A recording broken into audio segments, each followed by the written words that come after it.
Hello, friends. Night has already fallen, and the day was long and tiring. And now, it is time to rest. As always, I will tell you a kind legend that once took place in our beloved Middle-earth. So, settle in comfortably, gently close your eyes, and let our journey begin. The wind from the Sea of Belfalas swept cold and salt-laden across the white stones of Pelagia. Ships rocked gently in their moorings, and lanterns glimmered like scattered stars along the quays. It was late in the age, yet the shadows in the east had begun to lengthen again. In the great hall of Ecthelion, steward of Gondor, a council was held beneath banners of the White Tree. Ecthelion sat tall and stern upon his seat, his silver hair gleaming in the firelight. Beside him stood Denethor, his son, keen-eyed, proud and silent. Before them both stood a man cloaked in grey and travel-worn garments, his face lean and weathered from long roads. Few knew his true name, but in Gondor he was called Thorongil, the Eagle of the Star. He had come from the north some years past, and though little was known of his lineage, none doubted his worth. His counsel was wise, his sword true, and the men of Gondor trusted him as one trusts the dawn after a dark night. Now the steward leaned forward, his voice low. "Thorongil," he said, "word has come from the coast. Villages near Pelagia have been burned, and ships taken by night. Yet no corsair banners have been seen. The people murmur of a shadow rising in the south.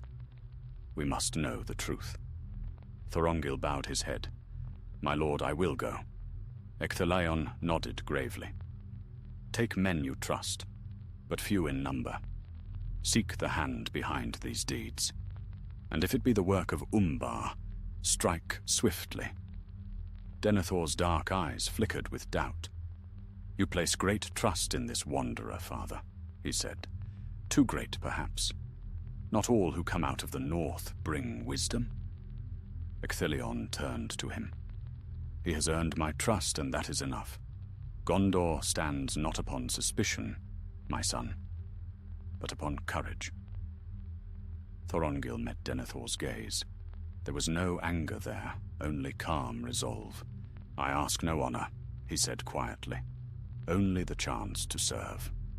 That night, beneath the starlit sky, Thorongil gathered his chosen companions, 12 men of Gondor, bold and faithful. Among them was Aragorn, a young captain eager for valor, and Mardil, an old sailor whose knowledge of the coast was unmatched. Together they loaded a small river ship with supplies and slipped from the harbor under cover of night. Their course led them south, along the dark waters of Anduin, past the silent ruins of ancient Osgiliath and the fields of Lebanon.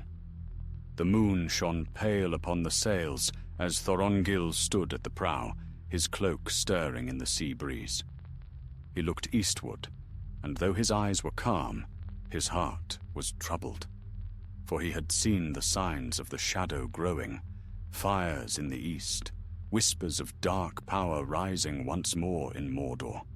Though he bore another name, Aragorn, son of Arathorn, knew his path was bound to these lands, and every step drew him nearer to his destiny. By dawn they reached the mouth of the Gilrain, a river that wound through the green hills of Dor en Ernil and down into the sea. There they found the first of the burned villages, Calimere, once a bustling port, now a graveyard of blackened beams. The stench of smoke and salt hung heavy in the air. Thorongil and his men moved cautiously through the ruins. Fishermen's nets lay tangled upon the shore, and the wind moaned through the empty frames of houses. They found bodies, some slain by the sword, others burned in their homes. Yet there were no markings, no flags of Umbar, no sign of corsairs. Aragorn knelt beside a fallen guard and frowned. "These men were struck from behind," he murmured. "Not in battle." Mardil lifted a charred plank and revealed a symbol burned into it, a white star within a circle. "This is no mark of Umbar," he said, puzzled. "I have sailed those waters many years and seen their signs. This, I do not know." Thorongil's eyes darkened. A false banner, perhaps, or something worse. He turned to his men. "We ride for Linhir. There we may find the truth." 2 days they traveled inland, along winding paths and over green ridges. The people they met spoke in hushed tones of raiders who struck by night, silent, swift, and cruel. They called their leader the Black Captain, though none had seen his face. On the 3rd night, they came to Linhir, a port still standing but heavy with fear. Guards patrolled the streets, and the harbor was dark save for a few lanterns swaying in the wind. Thorongil and his men took lodging in a small inn near the quay, keeping their identities hidden beneath plain cloaks. At the table by the fire, they listened to the talk of sailors. "They say the Black Captain comes not from Umbar," whispered one. "They say he is one of our own, cast out of Gondor, now returned for vengeance." Another spat into the fire. "Fools' tales. Who would betray Gondor? No man would dare." Thorongil said nothing, but in his heart he felt a stirring unease. Treachery from within was far deadlier than any enemy across the sea. As the night deepened, he rose and went to the window. Outside, the harbor lay shrouded in mist. A lone ship drifted silently between the piers, bearing no lantern and no flag. For a moment, he thought he saw a figure upon its deck, a tall man cloaked in black, watching the shore. Then the mist thickened, and the ship was gone. Thorongil turned to his men. "Rest while you can," he said. "Tomorrow, we hunt a shadow." And beyond the mists of Linhir, the unseen enemy waited, ready to strike in the name of good, though his heart was already lost to darkness. Morning came grey and heavy with mist. The gulls wheeled and cried above the roofs of Linhir as Thorongil and his companions readied themselves. Beneath their cloaks, they bore light armor and short swords fit for swift battle, for he knew the foe they hunted would not meet them openly upon the field. They went down to the harbor where the tide had turned, drawing back from the blackened pilings to reveal the slime of the river's edge.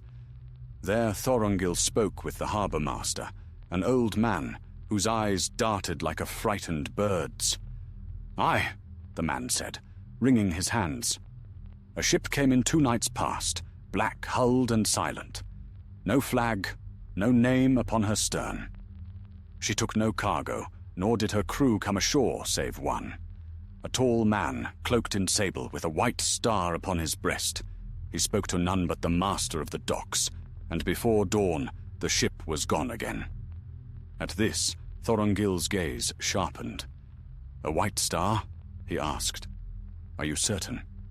"As certain as I know my own breath," the old man whispered. "But mark me, there was no good in him. His voice was proud, yet hollow, and his eyes were dark as the deep." Thorongil thanked him and turned to his men. "That mark we found in Calimere. It was no false token. This captain uses Gondor's own sign to cloak his evil. We will learn his purpose this very night." They spent the day in secret watch, moving through the alleys and markets, noting who came and went by the riverfront. Aragorn found that the taverns had fallen strangely silent. The merchants spoke in riddles or not at all. It was clear the town had been seized by fear. As dusk drew near, a heavy fog rolled in from the sea, muffling sound and dimming every light. The bells of Linhir tolled the evening hour, and in their echoing gloom, Thorongil caught sight of movement along the far pier. A group of men, cloaked and hooded, loading casks onto a hidden barge. "Corsairs," whispered Aragorn.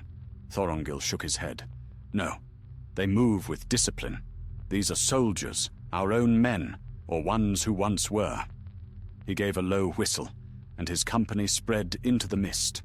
Silently they crept among the moorings until they were but 20 paces from the shadowed pier. Thorongil signaled for patience, waiting for the leader to step into view.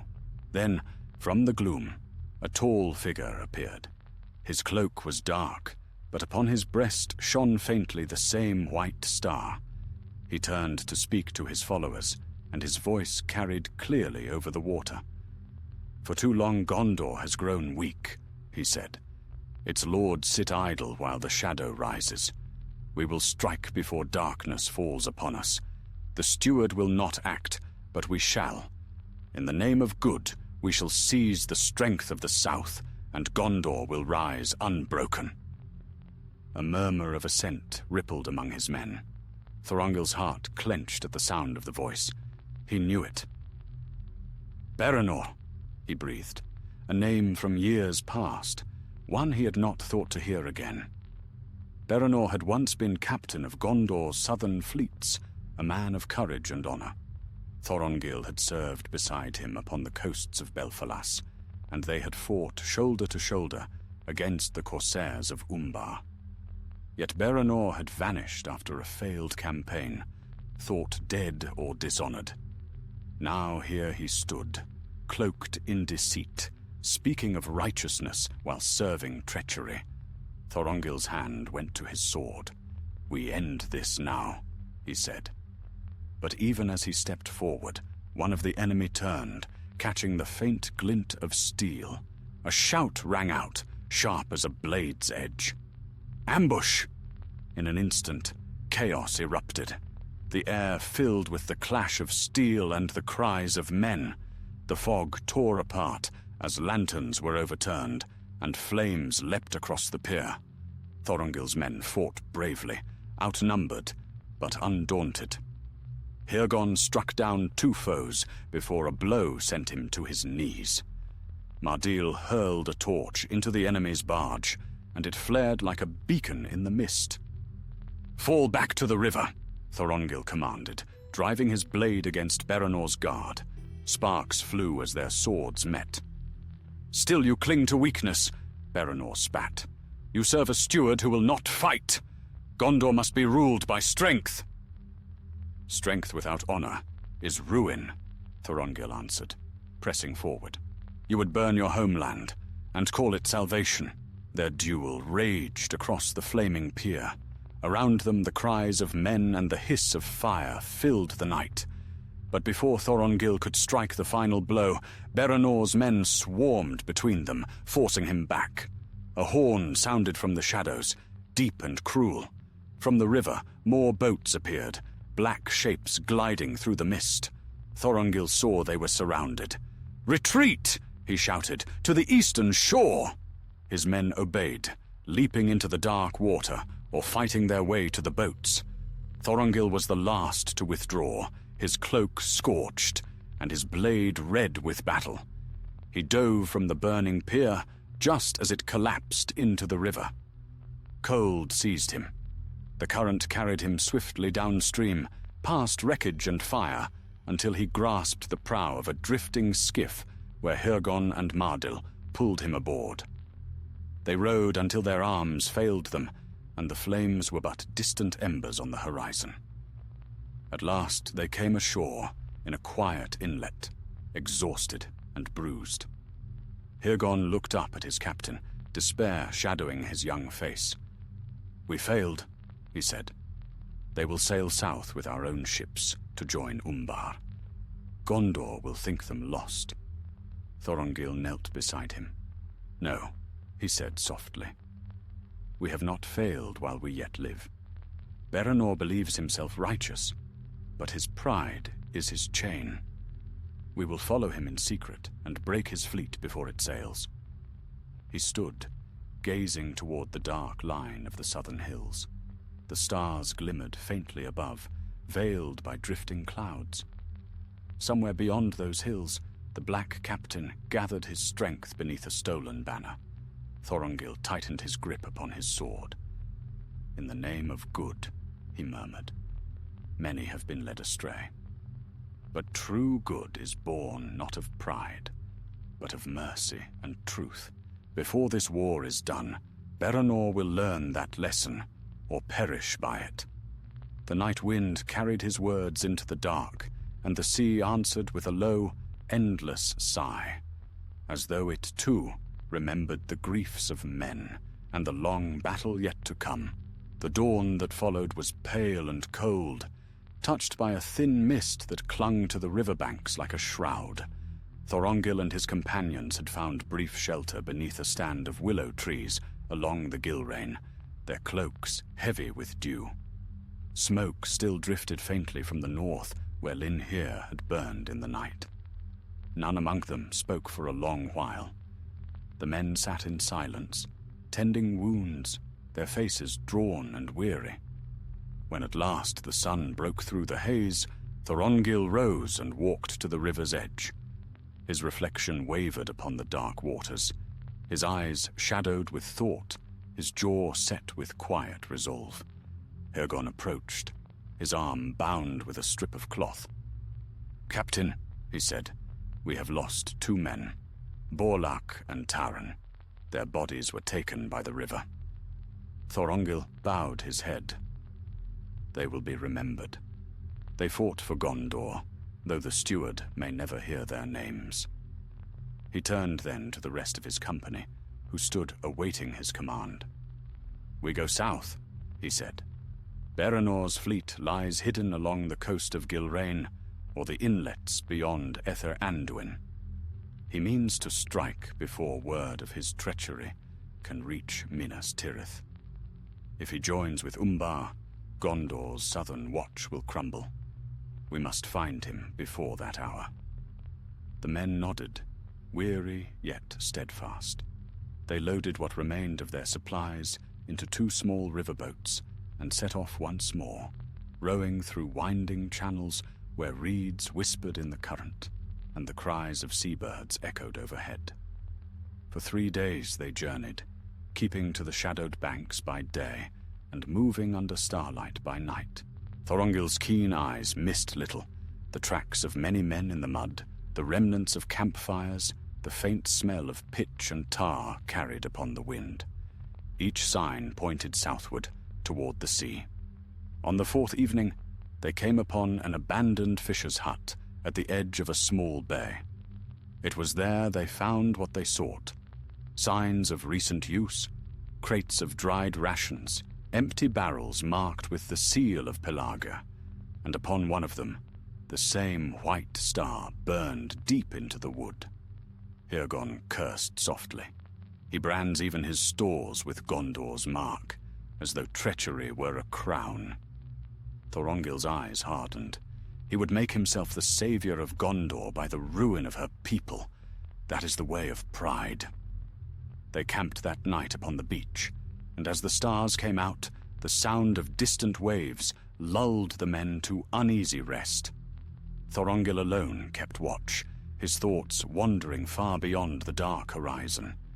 He remembered Beranor as he once was, noble, laughing, a man of great heart and courage. What venom had crept into his soul? Perhaps it had begun with disappointment when the steward had denied him command after his failed assault on Umbar's harbor. Or perhaps the shadow had whispered to him, as it did to all men of pride, twisting good intention into ambition. When dawn came, Thorongil roused his company. "We are close," he said.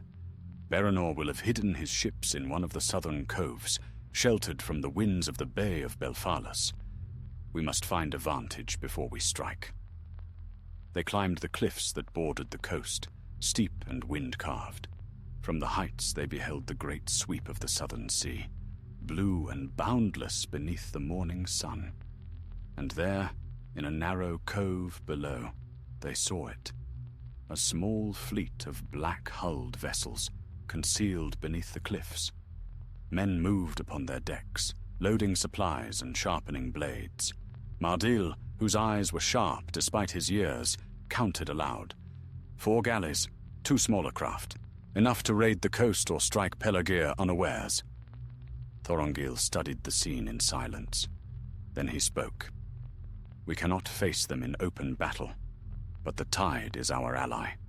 When it turns tonight, we will strike from the cliffs, set their ships aflame, and drive them to the sea." Aragorn frowned. "And Berenor? Shall we let him flee?" "No," said Thorongil. "I will see him face to face. This ends tonight."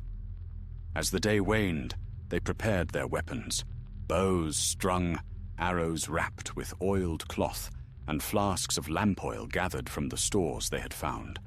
Thorongil moved among his men, speaking softly, giving heart where fear might take root. When the sun sank and the first stars glimmered upon the sea, the tide began to turn. The sound of waves deepened, and the smell of pitch and tar grew thick in the air. Thorongil raised his hand. "Now!" Arrows flew from the cliffs like falling stars, trailing flame. They struck the ships below, and fire leapt along the decks. Men shouted, confusion and terror spreading among them as smoke billowed upward. Thorongil's company descended swiftly down a hidden path, swords drawn, striking like thunder upon the panicked foes. In the heart of the burning harbor, Thorongil found him, Berenor, standing upon the deck of his flagship, his cloak whipping in the wind, his eyes fierce with fury and pride. "So it is you," Berenor said, his voice carrying above the roar of the flames. "I knew the steward's hound would come sniffing after me." "I serve Gondor, not its pride," Thorongil answered, stepping forward. "Yield, Berenor. The men who follow you may yet be spared." Berenor laughed bitterly. "Spared?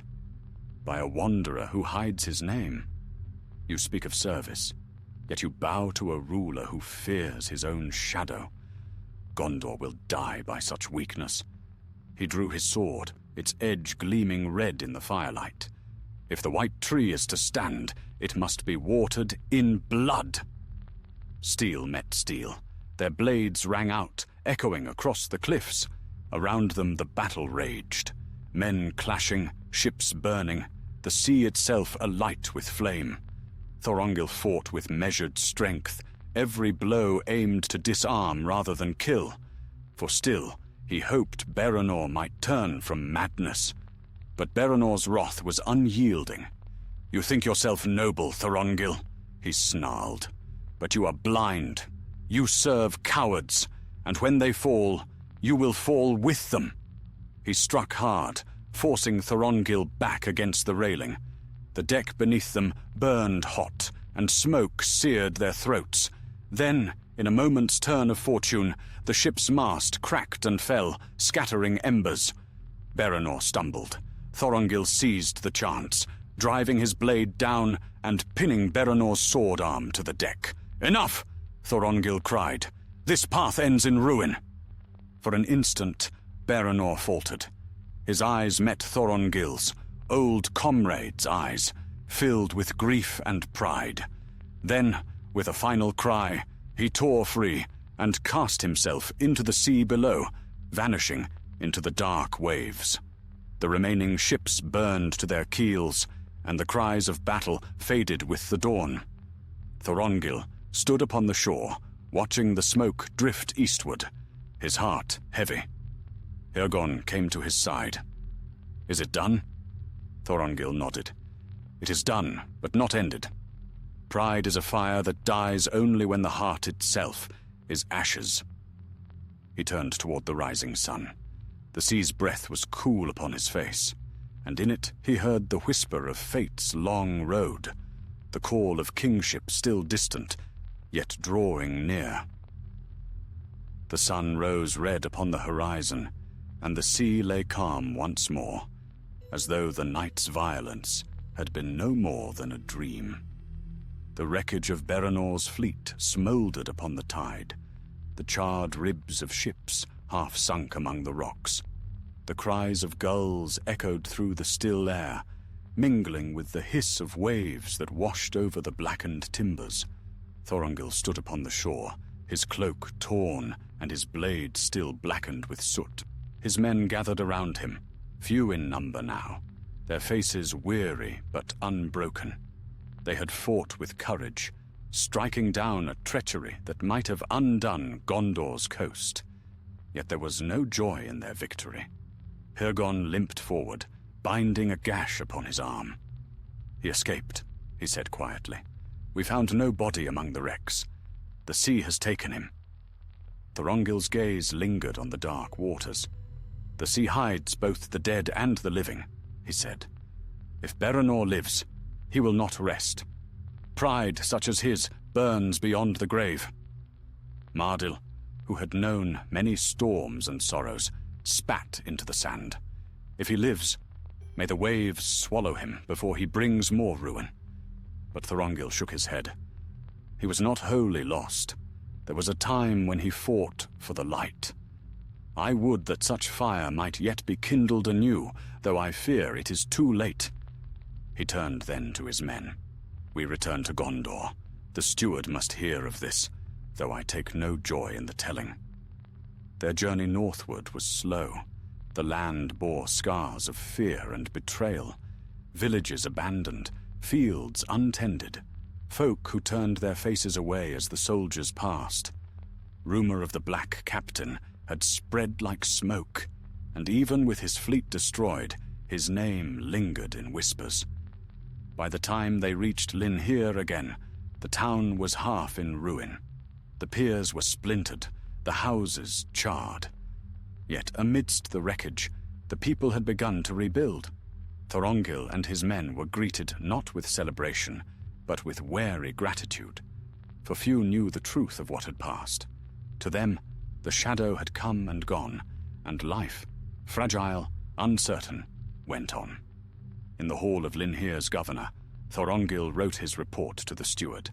The tale of the raids, the treachery of Beranor, the destruction of the fleet.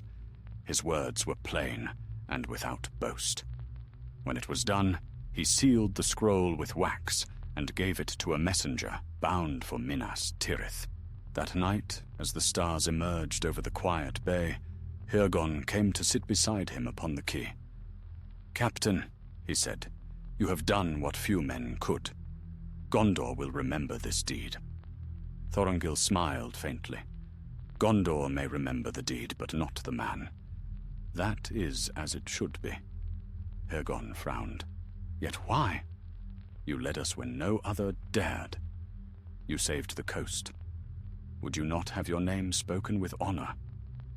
Thorongil looked out over the water, where the moonlight rippled like silver upon the sea. Honor is a burden easily corrupted. Beranor sought honor too, and it led him to ruin. If I serve truly, it must not be for renown, but for the good that outlasts names. Aragorn said no more, but he pondered those words long after, for he was young and had not yet learned that the greatest deeds often pass unseen. The next morning, they departed Linhir and took the long road east through the vales of Lebanon, where the rivers Gilrain and Cerne wove through meadows bright with late summer flowers. The land grew fairer as they went, though Thorongil's heart was heavy still. On the third evening, they reached Pelargia, the great port of Gondor, where ships of many realms lay at anchor. The city shone with the light of 1,000 lamps, and the air was filled with the scent of salt and tar. There, Thorongil was summoned at once to the hall of Ecthelion II. The steward awaited him beneath the carved pillars of white stone, his countenance grave yet welcoming. Beside him stood Denethor, his son, silent as ever, his gaze sharp and questioning. Thorongil bowed low. "My lord," he said, "the threat from the south is ended. For a time. The fleet that gathered against Gondor is destroyed." Ecthelion inclined his head. "I have read your report. You have done a great service, Thorongil. Gondor owes you thanks beyond measure." "The thanks belong to the men who fought and fell," Thorongil replied. "I but led where duty called." Denethor's eyes narrowed. "Duty?" he said, "or pride of another kind? You speak ever of humility, yet all Gondor now praises your name. Even in the taverns they speak of Thorongil. the eagle of the star. Are you so untouched by glory? Thorongil met his gaze without anger. Glory fades, my lord. Good endures. I serve the realm, not the songs of men. Ecthelion raised a hand, silencing his son. Peace, Denethor. You have both spoken truth, though from different hearts. Gondor needs men of courage and of wisdom. For this deed, Thorongil, I would offer you command of our southern fleet. A murmur stirred among those present, for it was a great honor, one rarely given to any not of Gondor's line. Yet Thorongil bowed deeply. My lord steward, I thank you, but I must decline. Ecthelion's brow furrowed. Decline? Why so? I have other roads to walk, said Thorongil quietly. The time is not yet come for me to dwell long in any one place. My service here draws to its end. Denethor's expression darkened. So, the Wanderer moves on again. Perhaps one day we shall learn whose cause he truly serves. Thorongil looked at him steadily. I serve the same cause as any true man of Gondor, the defense of the free peoples against the shadow. Ecthelion sighed. Then may the Valar guide your path, wherever it leads. Gondor shall ever remember your aid. When Thorongil left the hall that night, the streets of Pelargir lay hushed beneath the stars. He walked alone to the quays, where the ships rocked gently at their moorings. The river whispered against the hulls, and beyond it, the wide sea gleamed faintly in the dark. He stood long at the water's edge, listening to the murmur of the waves. The gulls cried overhead, their wings white against the night sky. In that moment, he felt both sorrow and peace. The sorrow of parting, the peace of a duty fulfilled. Farewell, fair Gondor, he murmured. May you stand long against the storm. At dawn, a single ship slipped quietly from the harbor, bearing no banner save the star upon its prow. Thorongil stood at the helm, his eyes turned northward, toward lands unseen, where the path of his destiny yet waited. None in Gondor knew where he went, save that he went alone. Yet those who had served under him spoke of a man who sought no glory, who fought not for power, but for the light that endures in the hearts of men. And in years to come, when the shadow rose again and the world darkened, the name of Thorongil would return to Gondor, though by then he would bear another name and a crown of kingship. But that was still far ahead. For now, the sea carried him onward, beneath the rising sun, in the name of good.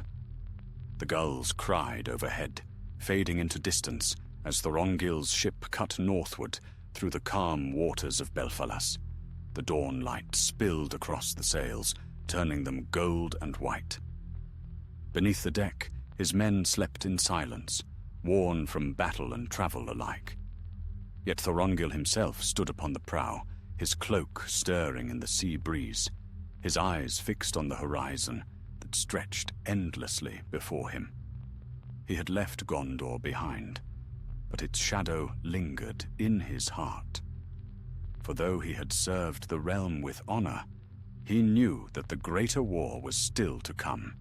The darkness that stirred beyond Mordor's black gates, the returning power that none yet dared to name aloud. And in his mind echoed the words of Elrond of Rivendell, spoken long ago. Your path will lead you through darkness before the light is won. By the second day, the wind rose from the west, driving their ship swiftly along the coast. The cliffs of Belfalas fell behind, and before them opened the wide expanse of the bay. There, beyond sight of land, the sea grew wilder. Great swells lifted the ship high and let it fall again, the timbers groaning under their weight. Yet Thorongil's hand was steady upon the tiller, and the men took heart from his calm. At noon, they sighted the green hills of Anfalas, where scattered villages clung to the rocky shores. Smoke rose from distant hearths, and small fishing boats bobbed upon the tide. Thorongil steered them toward a narrow cove and dropped anchor in the shadow of a cliff. When they went ashore, the people there received them with wonder, for word of the battle at Linhir had already spread, carried by traders and sailors, and the name of Thorongil was spoken with reverence. They brought him bread and salted fish, and begged him to stay and guard their coast, fearing that the corsairs might yet return. But Thorongil thanked them kindly, and said, "Fear not. The threat from the south is broken for now. Yet evil moves in many forms, and my road leads elsewhere. Keep watch upon your shores, and trust to your courage and the strength of your own hearts." That night, he walked alone along the strand. The waves broke softly upon the sand, gleaming under the starlight. He thought of Ecthelion, noble and wise, of Denethor's prideful gaze, and of Beranor, whose fire had burned too brightly and consumed him. He could not forget that face, the moment when Beranor had chosen pride over repentance and cast himself into the sea. He sought to do good, Thorongil murmured to the wind, but in his blindness he became a tool of evil. So close are light and darkness within the hearts of men. The sea answered him only with its endless sigh. In the days that followed, Thorongil and his men continued north, stopping at ports along the way to warn of the danger that had passed. They found hope returning to the hearts of the people, and wherever they went, they were greeted as heroes. Yet the more they were praised, the more restless Thorongil became. One evening, as the sun sank behind the western sea, he spoke with Mardil, who stood beside him at the rail. "You are troubled, Captain," said the old sailor, "yet we have done all that duty required. Gondor is safe, for now." "Aye," Thorongil answered softly. "Safe for a season, but the shadow grows. I have seen it, Mardil, not only in the east, but in men's hearts. The enemy is cunning. He will sow doubt and pride until brother turns against brother, as Beranor did." Mardil sighed. "You carry a heavy burden for one man." Thorongil smiled faintly. "It was given to me long ago, though I didn't choose it. But I will bear it as I may, for as long as I must." The wind shifted northward that night, carrying with it the scent of distant forests. Thorongil felt a stirring within him, a longing for the wild lands of his youth, for the northern hills and the hidden vales of his people. He knew that his time in the south was ending. The part he had to play here was complete. At dawn he gathered his men upon the deck. "My friends," he said, "our service in Gondor is ended. I will not lead you further, for my road now turns to other lands. You have fought bravely and with honor, and Gondor will remember you. Return to your homes and keep your courage. Dark days lie ahead, but they will not endure forever." There was silence for a moment, broken only by the creak of ropes and the sigh of wind. Then Aragorn stepped forward, his eyes bright, though his face was solemn. "Captain, where will you go?" Thorongil looked to the distant horizon, where the faint outline of mountains rose beyond the haze. "North," he said simply, "to where hope yet dwells unseen." The men did not understand his meaning, but they felt the weight of it, and did not question him further. They parted with heavy hearts upon the shore of Anfalas.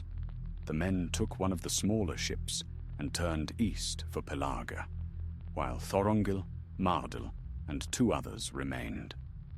Together they rode north along the coastal road, through the green fields of Pinnethgelin, and into the hills of the White Mountains. Autumn had begun to touch the land.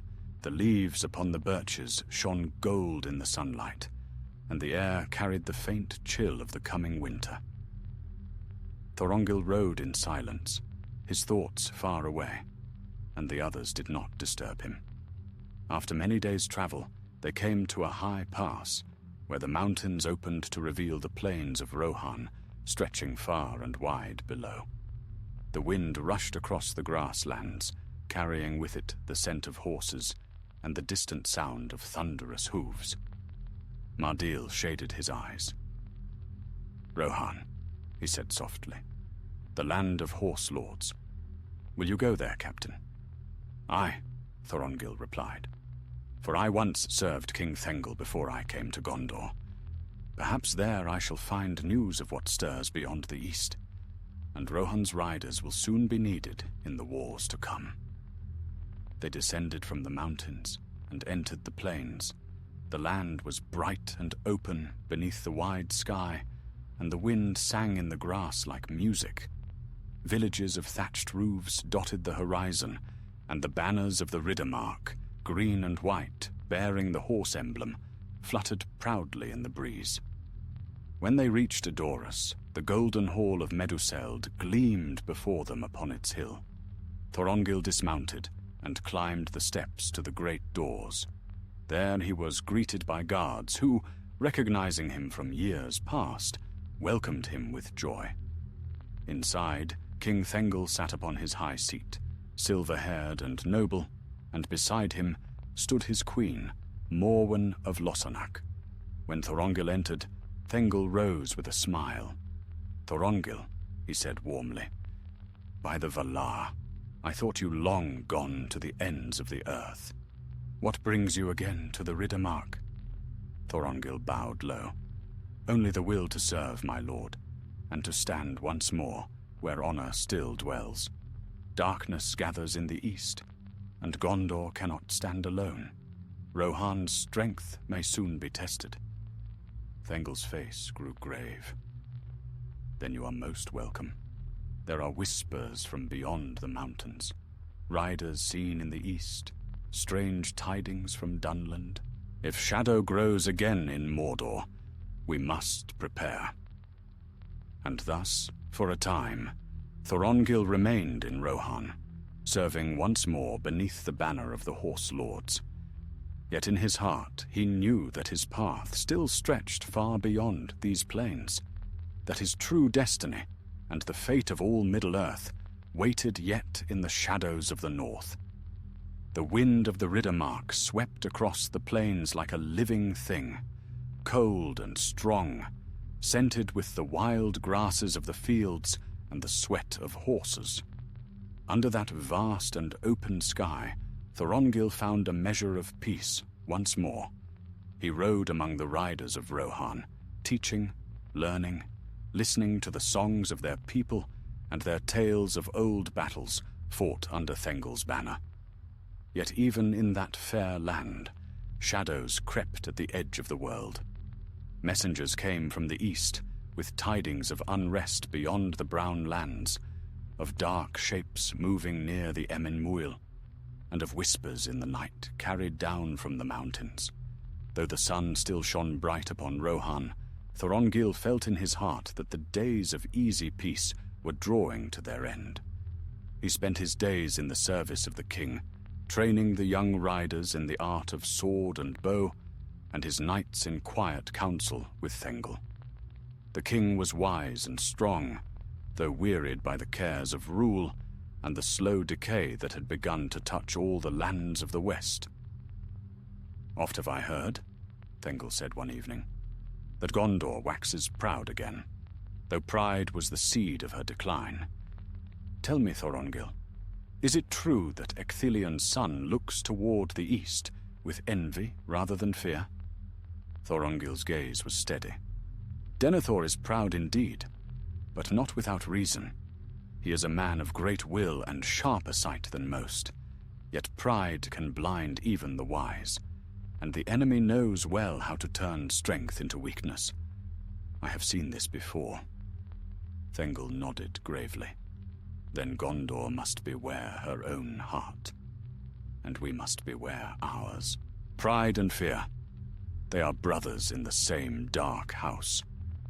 The words lingered long after, echoing in Thorongil's mind, for he had seen that truth written upon many faces, Berenor's among them.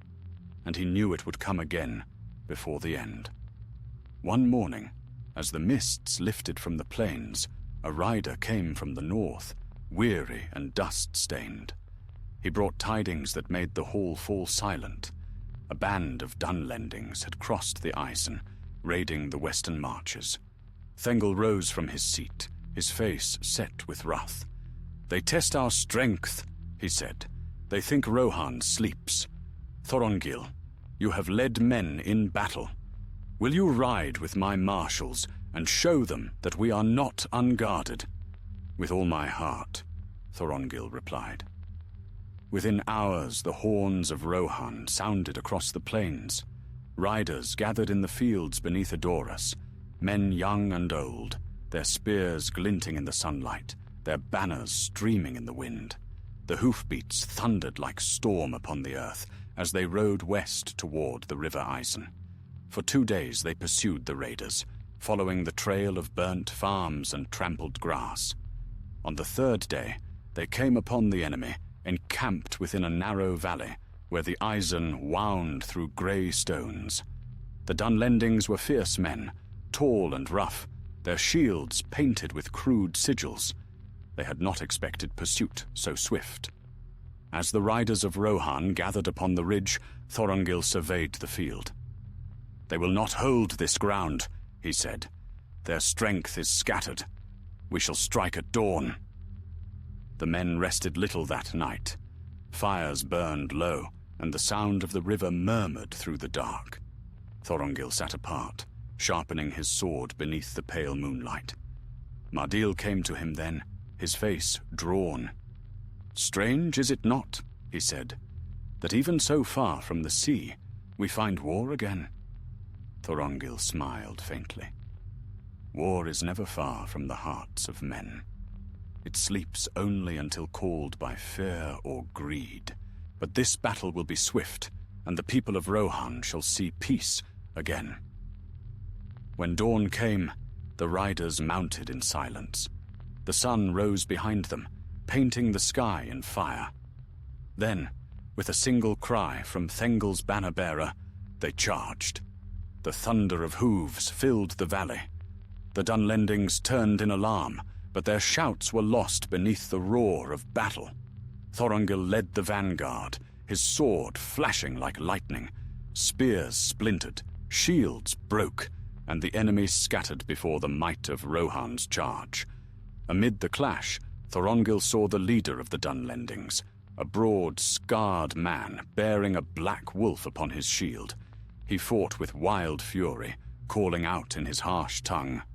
Thorongil met him head-on, their blades striking with the ring of steel upon steel. For a moment, they stood locked in combat, strength against strength.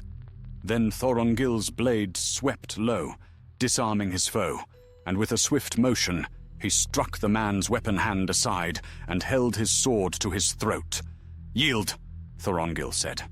The man spat into the dust. "We serve no king of horses. The east rises. The eye watches." At those words, Thorongil's blood ran cold.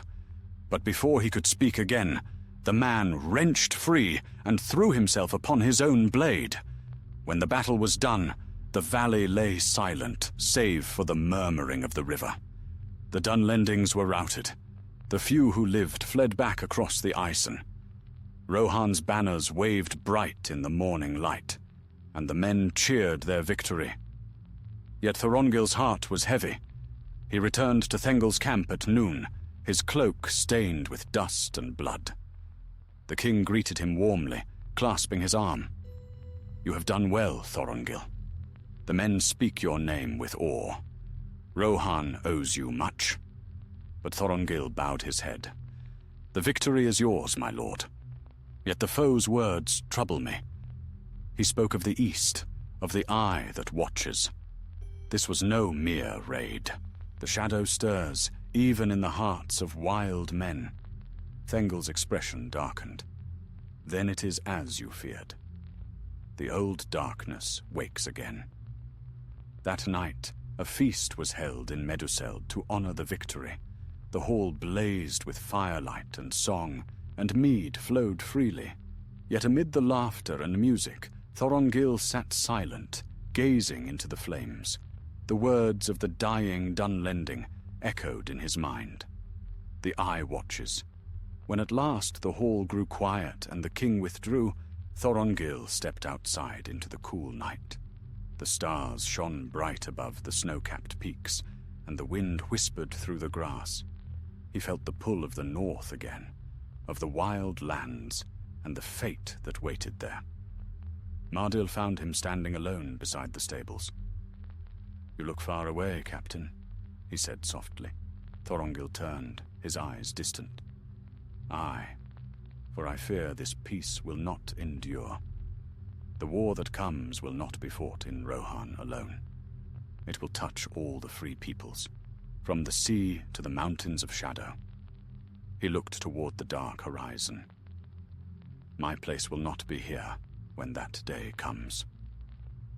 Mardil studied him for a long moment, then bowed his head.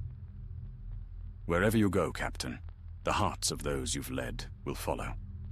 Thorongil smiled faintly. "Then let them follow the light, not the man. That is all I ask." The wind rose, carrying the scent of rain from the east. The stars trembled as though in foreboding, and Thorongil, son of the north, stood long in silence, feeling in the depths of his soul that his journey in Rohan was drawing to its end, and that soon, very soon, the long road of his destiny would call him onward once more. Winter came early to the Riddermark that year. A sharp wind blew from the White Mountains, carrying with it the scent of frost and snow. The wide plains turned pale beneath the waning sun, and the rivers ran hard and slow under thin sheets of ice.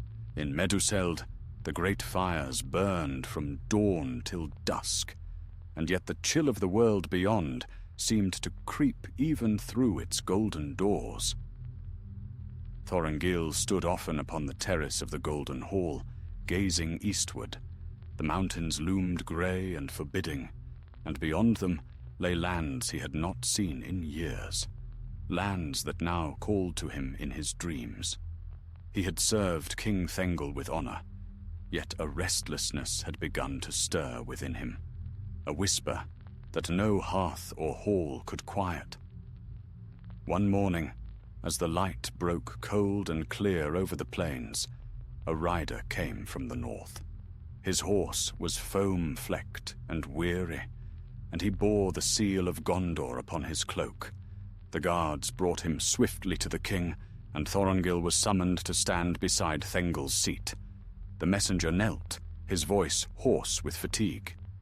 "My lord Thengel, I bring word from Steward Ecthelion of Minas Tirith. Raiders have been sighted again along the coasts of Belfalas. Ships black as night, flying no banner. The steward seeks aid, for his fleets are scattered, and his strength is thin." Thengel frowned deeply. "So soon? We thought that threat ended." He turned to Thorongil. "What say you, my friend? You know these waters better than any man in my hall." Thorongil's eyes darkened. "If it is as the messenger says, then this is not the work of corsairs alone. Darkness moves again upon the sea. I must go." The king studied him, sorrow in his gaze. "You are ever drawn toward peril, Thorongil. Yet I will not hold you back. Rohan owes you much, and Gondor no less. Go then with my blessing, and may the Valar guard your road." Thorongil bowed low. "I thank you, my lord. Should the shadow fall upon these plains, send word to me, wherever I may be. I will come." That night he took leave of his comrades. The riders gathered in the hall to see him off, their eyes full of both pride and grief. Mardil clasped his forearm tightly. "You leave Rohan better than you found it, Captain. If war comes, your name will not be forgotten here." Thorongil smiled faintly. "Names are wind, my friend. Let deeds endure instead." At dawn, beneath a sky streaked with frost, he mounted his horse and rode eastward. Alone he passed through the valleys of the White Mountains, through the narrow paths where winter snow drifted high against the rocks. For many days he journeyed, sleeping beneath the cold stars, until at last he came to the green lands of Lebanon once more. There the air was softer, and the smell of the sea reached him faintly on the breeze. When he arrived at Pelagia, the harbor was alive with confusion. Ships lay half-ready at their moorings, sailors shouting orders while soldiers loaded supplies.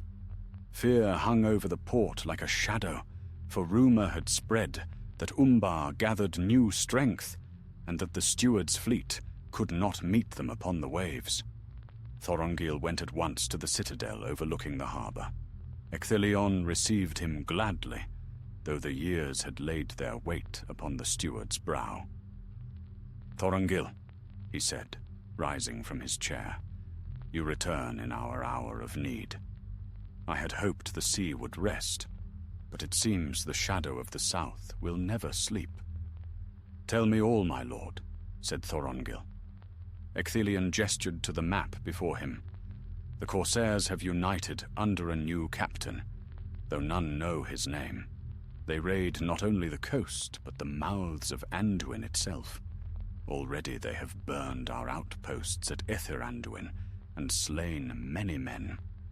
We have ships enough to stand against them, but no captain with the knowledge or daring to strike where they are weakest. My son counsels caution, but I see inaction as death." Thorongil studied the map in silence, tracing the coastline with his gloved hand. "They think Gondor will hide behind her walls," he said at last. "Then we shall do the opposite. We will carry the war to them." Ecthelion's eyes lit with hope. "You have a plan?" "Aye," said Thorongil. "Give me one small fleet, swift ships and loyal men. I will strike at Umbar itself. While they boast upon our shores, we shall burn their harbor behind them." The steward hesitated. Such a deed would be bold indeed, and perilous beyond measure. Thorongil met his gaze calmly. "Boldness is all that remains to us. The enemy must learn that Gondor is not yet broken." After a long moment, Ecthelion nodded. "So be it. I will give you 5 ships, well manned and provisioned. Go swiftly and secretly, for Denethor will not favor this venture. He mistrusts what he cannot command." Thorongil inclined his head. "Then I shall depart before the dawn." That night, as he walked once more upon the quays of Pelagia, Thorongil felt the weight of fate pressing upon him. He had stood here before, when first he came south under another name. Then he was but a wanderer seeking service. Now he went as a leader, bearing the burden of many lives and the hope of a realm. Before the first light touched the river, he boarded the lead ship, a sleek galley with the white tree upon its prow. The sails were furled, the decks silent, save for the whisper of ropes and the creak of wood. Mardil was among the crew, for he had come down from Rohan at Thorongil's summons, unwilling to let his captain sail without him. As the anchors were lifted and the tide drew them toward the sea, Thorongil stood at the bow. The men looked to him, and he raised his voice so all could hear. "Men of Gondor," he said, "tonight we sail not for glory nor reward, but for the freedom of our people. Evil has thought us weak. Let us show them their folly. Let every stroke of the oar, every arrow loosed, cry out this one truth, that Gondor stands unbroken." A great cheer rose from the ships, echoing across the water. Then the wind caught their sails, and they slipped into the open sea like shadows at sunrise. For 7 days they sailed southward, unseen by friend or foe. The nights were long and clear, the stars wheeling overhead, the sea black and endless below. Thorongil stood often alone at the helm, watching the horizon. The men whispered among themselves that he never slept, that he spoke to the stars in the tongue of elves, and that no fear could touch him. On the 8th night, the dark shape of Umbar appeared upon the horizon, the fortress city of the Corsairs, its harbour filled with ships and its walls gleaming faintly beneath the moon. Smoke drifted from countless torches, and the sound of harsh laughter carried over the waves. Thorongil's eyes hardened. "There lies the heart of the serpent," he murmured. "Let us strike while it sleeps." And as the midnight hour passed, the ships of Gondor glided silently into the harbour of Umbar, like ghosts borne upon the tide, bringing with them fire, vengeance, and the hand of justice. The sea whispered against the hulls, unaware that before dawn broke, all Umbar would burn. Night lay heavy upon the bay of Umbar. The wind had fallen, and the sea moved in slow, dark swells that lapped against the stone quays with a sound like whispering voices. Far off, the lights of the city burned red upon the heights, mirrored in the still waters below. The harbour was crowded with ships, great black galleys armed for war, their masts rising like a forest of spears against the stars. Through that forest crept the fleet of Gondor, unseen. The moon had not yet risen, and the sails were furled so that no gleam betrayed them. They came upon the tide like shadows, drifting silent among the anchored ships. The men held their breath, and even the ropes seemed to still their creak. Thorongil stood at the prow of the lead galley, cloaked in black. His eyes gleamed faintly in the starlight. "Now we strike," he whispered. "Let fire answer darkness." At his signal, torches were lit and cast upon the waters, small flames that floated for a moment before bursting into greater fire as they struck the hulls of the enemy ships. Then, in a single instant, the harbour erupted. Fire roared along the decks, spreading from vessel to vessel as the men of Gondor loosed their arrows, and cries of battle filled the night. The Corsairs, taken unawares, rushed from their quarters, shouting in confusion. Some tried to launch their ships, others to fight upon the burning docks. But the harbour had become a furnace. The wind turned, feeding the flames, and soon the black ships of Umbar were wreathed in red light. "Drive them from the piers!" Thorongil cried, his voice clear above the tumult. "Leave no ship unburned." The Gondorian sailors obeyed without hesitation. They fought with grim resolve, their blades flashing in the firelight. Thorongil moved among them like a spirit of war, striking swiftly and vanishing into the smoke. The men of Umbar fell before him, their captains slain as they sought to rally their men. In the heart of the harbour, one great galley still remained untouched, a towering vessel crowned with iron towers, its hull black as obsidian.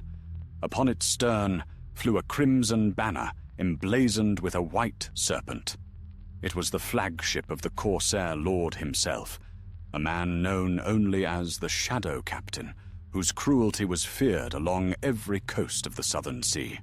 Thorongil saw the banner through the smoke and knew that the heart of the enemy's power still beat there. Gathering a handful of his men, he leapt from his ship and swam through the fiery waters toward the great galley. The heat burned his skin, and the air was thick with ash, but he pressed on.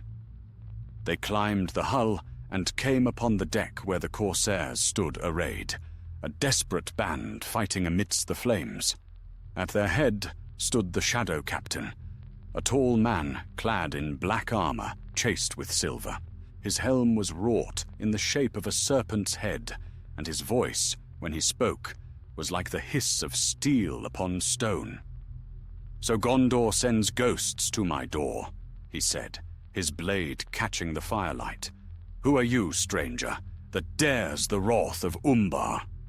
Thorongil drew his sword, and its edge gleamed white against the darkness. "I am a servant of Gondor," he said, "and this night I come to end your reign of terror." The Corsair laughed, low and cold. Then come, servant, and be broken." Their swords met with a sound that split the din of battle. Sparks flew, and the deck shuddered beneath their feet. The corsair was strong, his strokes heavy and swift, but Thorongil's blade was surer, guided by skill born of long years in the wild. They fought amid the rising fire, their shadows twisting upon the smoke. At last, Thorongil drove his foe back against the mast. With a final, ringing blow, he struck the sword from the corsair's hand and sent it clattering across the deck. "Yield," Thorongil said. "Your men are slain, your ship's aflame. It ends here." But the corsair only smiled, a cruel, knowing smile. "Ends," he said softly. "No, man of the north. This is but the beginning. The eye sees you. The Dark Lord remembers all who dare defy him. You serve Gondor now, but you will serve another before the end." Then, before Thorongil could speak, the corsair seized a fallen torch and hurled it into the hold below. Flames leapt higher, devouring the ship. The heat became unbearable, and the air filled with the roar of burning pitch. "Leave him!" cried Mardil, who had climbed aboard behind him. "The ship will blow!" Thorongil hesitated, but the corsair's laughter echoed through the fire. With a last look, he turned and leapt into the sea as the great galley erupted in flame and thunder. The blast lit the harbor like dawn, and when the smoke cleared, the flagship of Umbar was gone, swallowed by the sea. The battle was ended. The men of Gondor gathered their ships and pulled away from the burning harbor. Behind them, Umbar blazed like a dying sun, its towers crumbling as the fire spread. Thorongil stood upon the deck, drenched and weary, his eyes reflecting the red glow upon the waves. Mardil came to his side. "The harbor burns, Captain. Gondor's vengeance is complete." Thorongil shook his head slowly. "Not vengeance, justice. Yet the Shadow Captain's words trouble me. He spoke of the eye. Even here, in the farthest south, Sauron's reach is felt." The old sailor nodded grimly. "Then the storm that comes will darken every shore." By dawn, the sea lay calm once more. The smoke of Umbar drifted like a black veil upon the horizon. The men of Gondor raised their sails and turned north, bearing tidings of victory. When they came again to Pelargir, the people greeted them with astonishment and joy. The tale spread swiftly through the land, how Thorongil had led a daring raid upon Umbar, how he had burned the enemy's fleet in their own harbor, and how Gondor's might had been proven anew. Yet even as songs were sung in his name, Thorongil made ready to depart. He went quietly among his men, thanking each in turn. When Mardil asked him where he would go, he answered only, "The time has come for me to return to the north. There are battles yet to be fought that no man of Gondor can fight for me." That night, he went before the steward for the last time. Ecthelion received him in private, his face lit by the glow of a single lamp. "Thorongil," he said, "your name will be remembered while Gondor endures. Will you not stay and take the command you have earned?" Thorongil bowed low. "My lord, I am honored, but I must decline. The road calls me onward. My part in the wars of the south is done." Ecthelion sighed deeply. "Then go with my blessing, though Gondor shall mourn your loss. Tell me at least your true name, that I may record it among the great captains of our realm." Thorongil smiled, though there was sadness in his eyes. "One day you shall know it, my lord, but not yet." And so, before dawn broke over Pelargir, Thorongil was gone. None saw him depart, nor did any know whither he went. Some said he sailed west into the sea. Others whispered that he rode north toward the wild lands beyond the mountains. But the men who had fought beside him remembered his courage, his wisdom. and the light that seemed ever to dwell about him, a light that no shadow could dim. And though his name faded from memory in time, the legend of the Eagle of the Star endured, a promise that when darkness rose again, a king would come in the name of good. The dawn that followed his departure from Pelagia was still and cold, the sky veiled in a faint silver mist. Thorongil rode northward alone, his grey cloak drawn close against the wind, his face shadowed beneath the hood. Behind him lay the wide fields of Lebanon, the shining rivers of Gondor, and all that he had built there, his deeds, his name, and the trust of those who had followed him. Ahead stretched the long road home, though even he could not say what home meant anymore. The land changed as he rode. The green plains gave way to rolling hills, and the air grew sharp with the scent of pine. Winter still lingered upon the high places, and the peaks of the White Mountains stood like giants crowned with snow. He traveled lightly, taking only what he could bear: his sword, a small pack, and the memory of those who had fallen beside him. On the third night, as he camped beside a lonely stream, the wind shifted, carrying with it the far-off sound of hooves. He rose at once, hand upon his hilt, and waited. Out of the mist came a rider, cloaked, weary, and bearing the mark of Rohan upon his shield. When he saw Thorongil, he reined in and dismounted with a cry of joy. "Captain," he said, bowing low, "by Bema's grace it is you. I thought never to find you on this road." Thorongil knew him then. It was Hama, once a young rider in Thengil's service, now grown into a man of strength. "Well met, Hama," he said warmly. "What brings you so far from Edoras?" "King Thengil has sent word north," said the rider. "There are whispers of strange folk crossing the plains by night, men who do not speak our tongue, and who vanish by day. The king fears they are spies of the East. He asks that if you should hear of them, you send word." Thorongil's brow furrowed. The shadow moves swiftly then. "Tell your king that I will keep watch, though my path leads beyond Rohan's borders. And may he keep his riders sharp, for darker days are coming." Hama bowed once more, then mounted and rode southward into the dawn. Thorongil stood long in silence, watching him go. The world was changing. He could feel it, as one feels the tremor of a storm before the lightning falls. He turned his steps toward the north. For many days he traveled through forgotten lands, following the ancient road that wound between mountain and forest. He crossed the river Ringlow, where the stones of old fortresses lay buried beneath ivy, and passed through Anorion, where the dark woods whispered in the wind. Everywhere he saw signs of neglect, fields untended, roads crumbling, the works of men fading back into the wilderness. At last, he came to the borders of the Gap of Rohan, where the White Mountains bowed low and the plains opened toward the west. There he rested for a time, gazing out across the rolling grasslands. To the far north, he could see the faint line of the misty mountains, blue and distant under the sky. That night, as the stars came forth, a strange peace settled upon him. It had been long since he had felt the air of the north, crisp and clean, unmarred by the smoke of the southern seas. He lay upon the earth and watched the heavens wheel above him, and for the first time in many years, he dreamed not of battle or fire, but of the quiet halls of Imladris and the soft voice of Elrond, half remembered in his mind.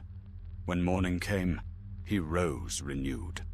His heart turned northward, toward the lands of his kin and the fate that awaited him there.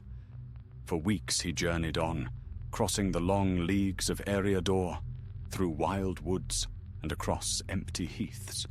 The winter snows melted as he went, and spring came stealing softly into the land, green shoots piercing the earth, streams running bright again.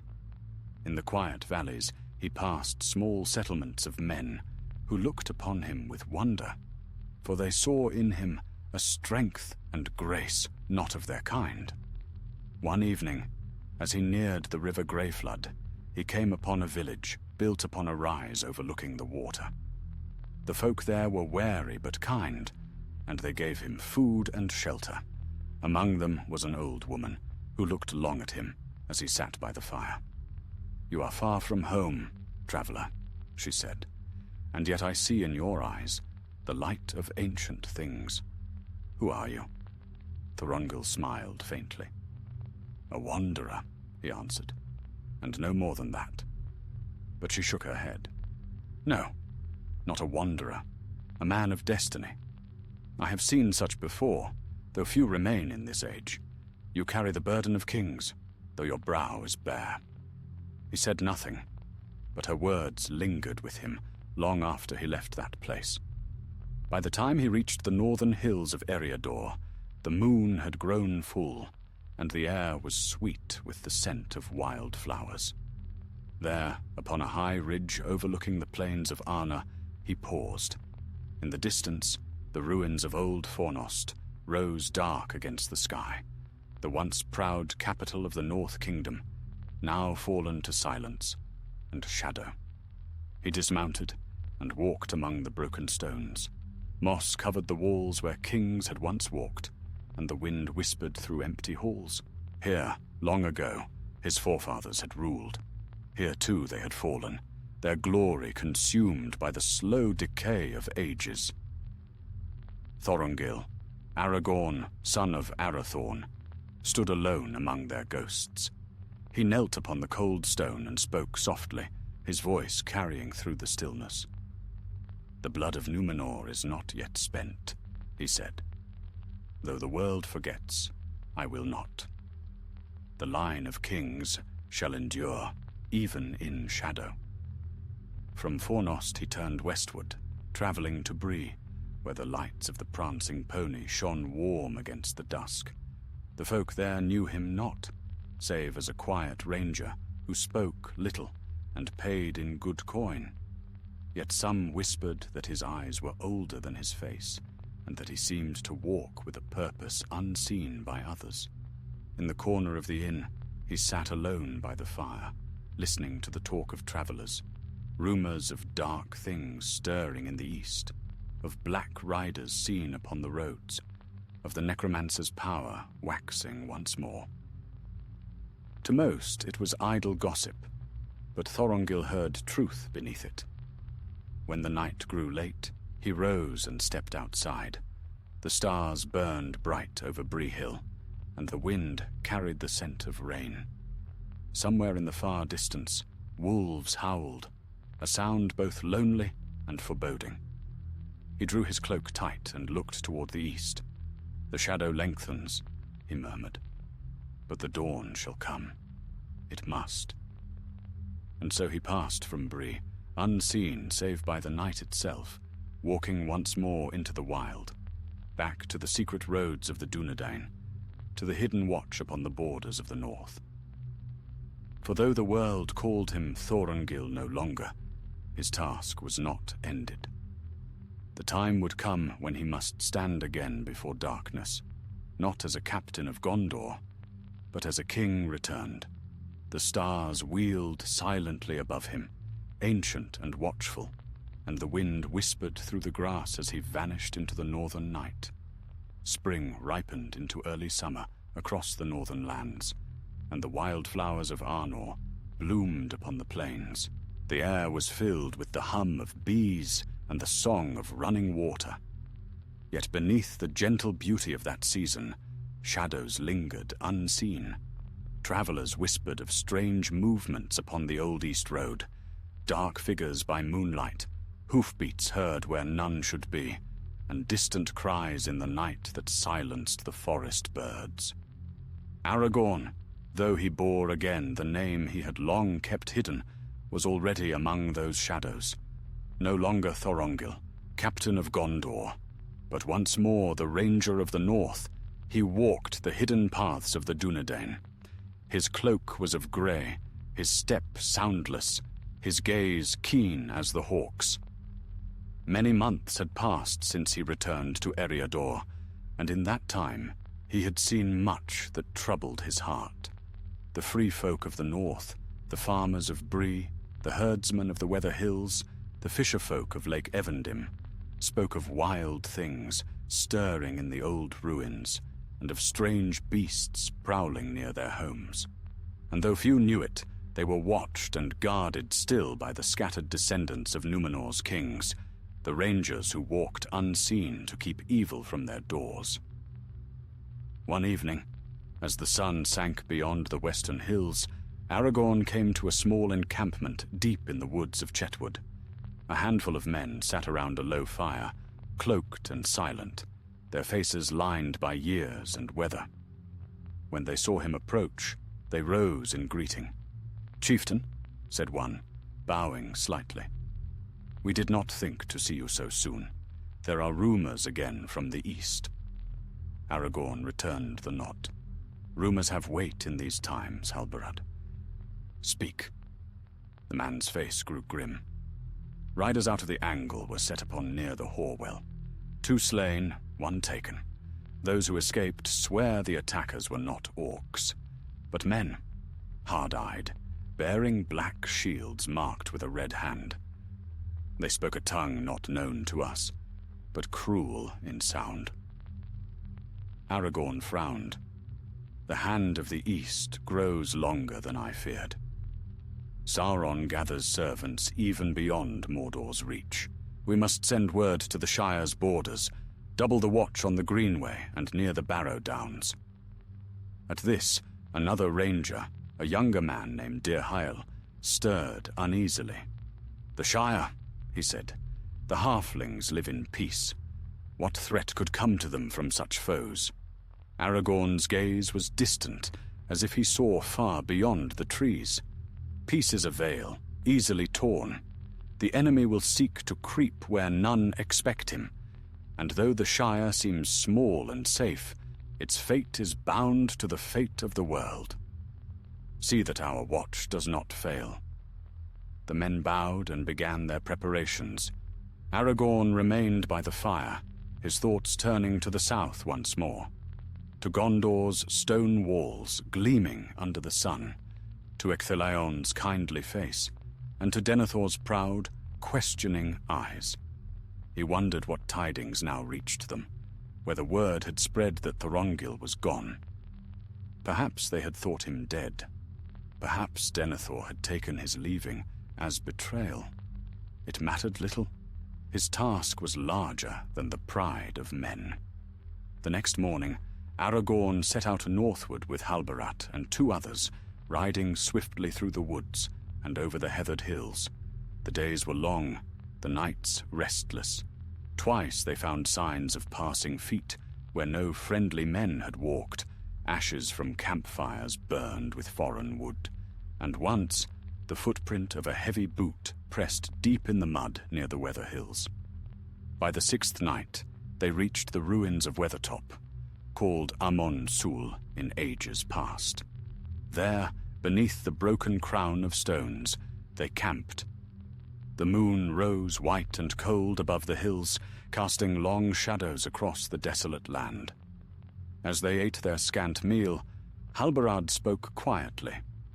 "It is strange to sit here again, my lord. Once this was the heart of the North Kingdom, where the Palantir watched over all. Now it is nothing but stone and wind." Aragorn looked upon the ruin, his eyes glimmering in the firelight. "Yet even stone remembers. The kings of old are gone, but their duty remains. It falls to us to bear it now." Halbarad smiled faintly. "The duty of ghosts." "Perhaps," Aragorn said, "but ghosts still guard the living." A wind rose then, sighing through the broken arches. The men fell silent, listening. Somewhere far below, the cry of a wolf echoed through the night. It was answered by another, closer. "They hunt near," said Dirhael. reaching for his bow. "Not wolves," Aragorn murmured. "Listen again." The second cry came once more, longer, harsher, a sound more like a man's voice, twisted into bestial form. Aragorn stood, drawing his sword. "Wargs! Drive them back from the pass. They must not find our camp."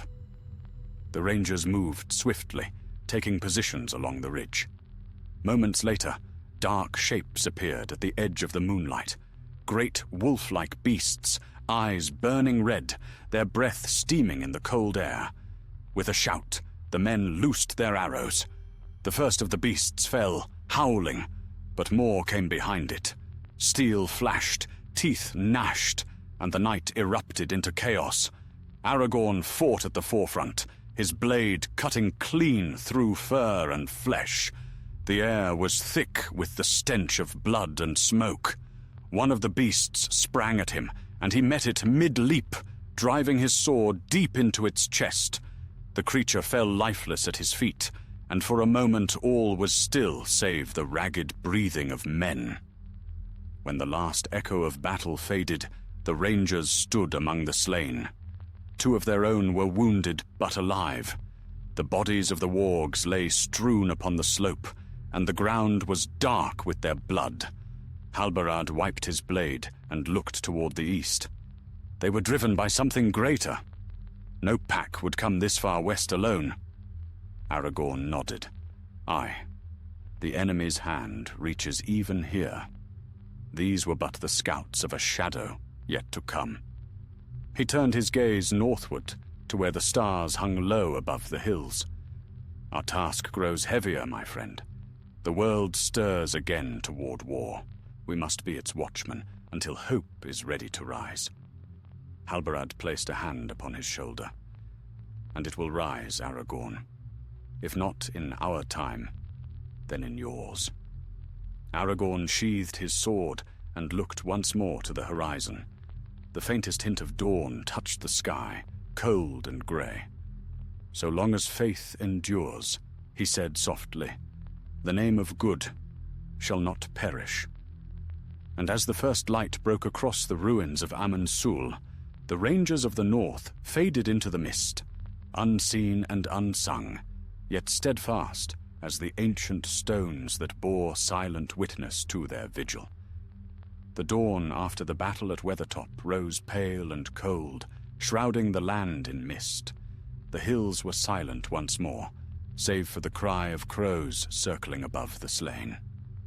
Aragorn and his men buried the fallen swiftly, both friend and foe alike, for in the north even the dead deserved rest. When the last mound was raised, they stood in silence, the chill wind tugging at their cloaks. Halbarad spoke first. "We have lost too many to shadows unseen. The enemy presses us harder each season, and our strength wanes. The Dunedain grow few, my lord. We cannot hold all the wilds alone." Aragorn's eyes were grave. "You speak truth, my friend. But while we yet live, we will hold what we can. Our forefathers stood against greater darkness with fewer hands than ours. Hope is not measured by numbers." Halbarad bowed his head. "Aye, but hope alone cannot stop a sword." Aragorn placed a hand upon his shoulder. "Nor can despair. Come, we have much to do." They broke camp by mid-morning and rode westward through the green vales of Arthedain, once the heart of a mighty kingdom. The land was quiet, but in its silence lay memory. Crumbled walls rose from the earth like bones, and moss-covered roads stretched toward the horizon, leading to cities long lost to time. As they traveled, Aragorn felt the weight of those ruins upon him. The echo of his people's glory now turned to dust. He thought of the white towers of Gondor, of the great halls of Rohan, and of how swiftly all the works of men faded beneath the turning of the world. Yet in that fading he found purpose, not despair, for he knew that the flame of Númenor still lived, though it burned but faintly in the north. By the third evening, they reached the shores of Lake Evendim. The water lay calm beneath the setting sun, reflecting the distant peaks like a mirror of glass. Across the lake stood the ruins of Annúminas, the first city of the kings, where Elendil himself had once ruled. Its tall towers were broken, its streets silent. But even in ruin, it held a majesty untouched by time. The rangers made camp near the shore, lighting a small fire that cast long shadows upon the stones. Aragorn sat apart, his gaze fixed upon the ruins across the water. Halbarad joined him after a time, carrying 2 cups of warmed wine. "I can see your thoughts, my lord," he said quietly. "They walk among the dead." Aragorn smiled faintly. "Aye.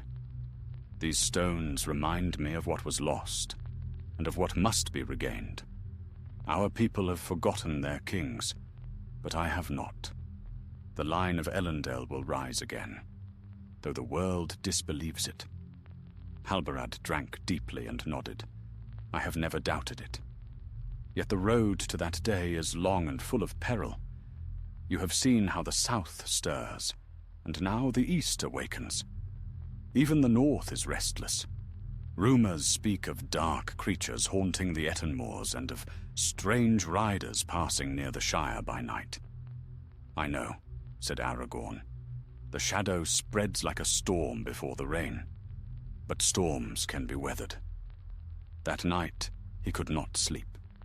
The wind carried whispers from across the lake, as though the stones of Annúminas still remembered the voices of kings. He rose and walked alone along the shore. Moonlight silvered the ruins, and for a moment he thought he saw a faint glimmer, a light upon one of the broken towers, pale and steady as a star. It vanished as swiftly as it came, but his heart leapt. "Perhaps even the dead keep watch," he murmured. At dawn, they left the lake and rode northwest toward the Weather Hills once more, where other rangers kept the hidden watch upon the borders of the Shire. The road was rough, winding through fields of heather and across shallow streams. On the 5th day, they came upon a small company of Dunedain, waiting beside a standing stone marked with runes of old Arna. The leader, a dark-haired man named Beleg, bowed when he saw Aragorn.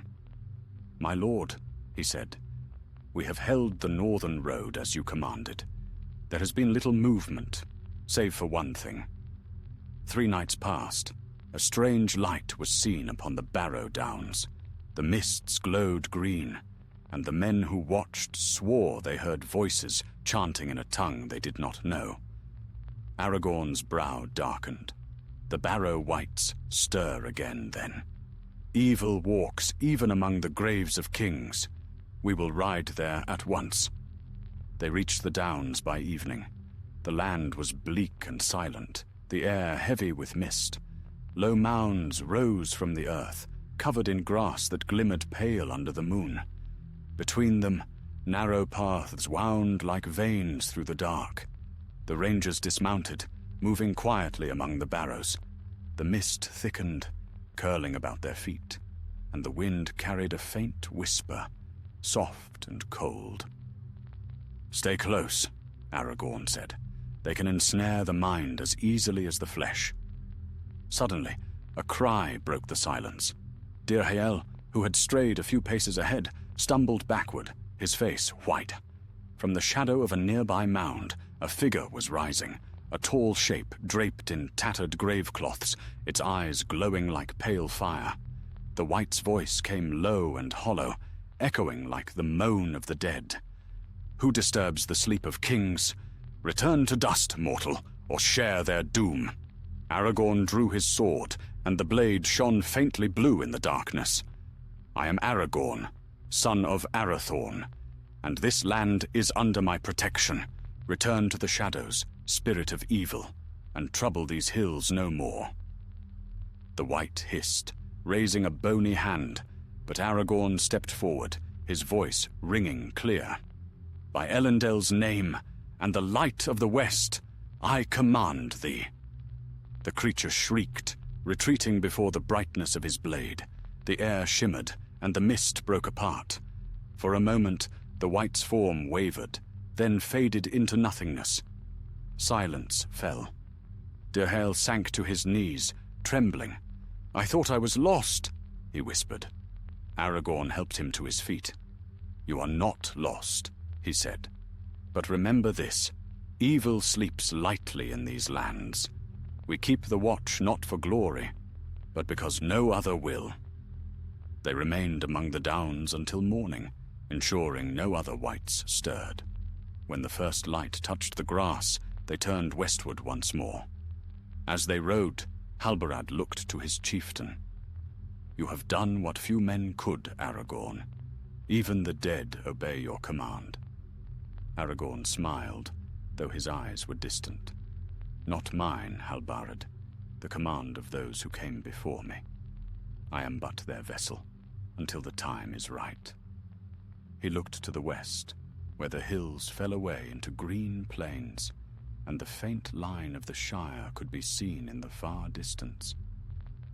"Let the shadow rise as it will," he said softly. "The day will come when I will no longer ride in secret. Until then, we keep the faith of our fathers." The wind rose from the north, carrying the scent of rain and earth.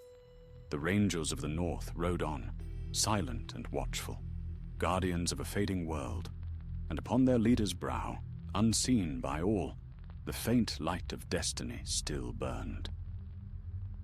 The rain came hard that night, sweeping down from the north like a grey veil drawn over the land. The rangers took shelter beneath a stand of oaks on the edge of the downs, where the wind hissed through the branches and the storm roared across the hills. Lightning flashed, revealing the distant shapes of the barrows, dark humps of earth glistening with rain, silent as the dead within. Aragorn sat apart beneath a great tree, his cloak drawn close, the hood shadowing his face. The fire burned low, flickering blue in the wet wind. Halbarad joined him, bearing a skin of wine and 2 wooden cups. "The storm will not break until morning," he said. "We might as well drink to the dawn if it comes." Aragorn accepted the cup, but did not drink at once. His gaze wandered toward the horizon, where faint flashes of lightning lit the edge of the world. "The earth itself seems restless," he said. "It is as if the land remembers its griefs. The shadows stir more often now. Even the dead grow uneasy." Halbarad nodded grimly. "Aye, you feel it too. The darkness gathers its strength again. It will not be long before the East kindles war anew." Aragorn's eyes glimmered in the dim light. "And Gondor will bear the first blow. They think their walls strong and their captains wise, yet pride and doubt divide them still." Halbarad studied him a moment. "You speak as one who still carries their burdens. Did you not leave them behind, my lord?" Aragorn smiled faintly, but there was weariness in his face. "No man leaves behind what he loves. I served Gondor as Thorongil, not for glory, but to learn what must be learned. Their fate and ours are bound. When Sauron moves again, no realm will stand apart." Halbarad said nothing for a while. The rain drummed upon the leaves like the beating of drums. Then, softly, he asked, "Do you think you will return there, when the time comes?" Aragorn turned his gaze to the fire. "Yes," he said at last, "but not as a captain. When next I go to Gondor, it will be to claim, not command, but kinship. The house of Elendil must stand whole again, or fall with all the world." Halbarad looked into the flames. "Then the day of kings will come again?" "The day must come," Aragorn answered quietly. "But whether I live to see it, I do not know. For now, I am only a watchman in the wilderness." They sat long in silence after that. The storm raged above them, but the fire held fast. When at last the dawn broke pale and cold, the rain ceased, and the land lay washed clean. Mist hung low over the downs, and the air smelled of wet grass and earth. By midday, The rangers were on the move once more, riding northward through the mists toward the Weather Hills. The sun came forth weakly, glinting on the wet blades of grass. The world seemed at peace again, yet all of them knew that it was a fragile peace. As they rode, Halbarad spoke of tidings brought by other rangers, strange travelers passing through the wild, dwarves out of the Blue Mountains, and elves moving unseen through the woods. "The roads are stirring again," he said. "It feels as though every shadow hides a secret." Aragorn nodded. "The wise are restless. The enemy's hand moves, though he is not yet ready to strike. We must be the unseen wall that holds him back, lest his servants creep too far west." They reached the angle by evening, where the rivers Loudwater and Horwell met in a wide green vale. Here many of the Dunedain kept their homes, though few beyond their kin knew it. Children played by the water, and women moved among small gardens fenced with stone. The sight warmed Aragorn's heart. "These few are the last of our people," he said softly. "Their courage holds the line against despair. For their sake, I will not falter." The rangers dismounted and were greeted with quiet joy. Old friends came forward, clasping their hands. A feast of sorts was made, simple fare of bread, dried fruit, and venison, but it was welcome after the long road. As they ate, an elder among them, a grey-haired woman named Gilraen, approached Aragorn. Her eyes were bright and keen despite her years, and she smiled sadly as she looked upon him. "My son," she said, "you return with the weight of the world upon your shoulders again." Aragorn rose and bowed his head. "Mother," he said softly, for she was indeed Gilraen, widow of Arathorn. "It eases my heart to see you well." She touched his cheek. "I'm well enough, but you, my son, have aged beyond your years. I see the shadow in your eyes, the same shadow that took your father, and his before him. Do not let it master you." Aragorn took her hand. "It is not the shadow that burdens me, but the waiting. I have walked long roads, and still the time is not come.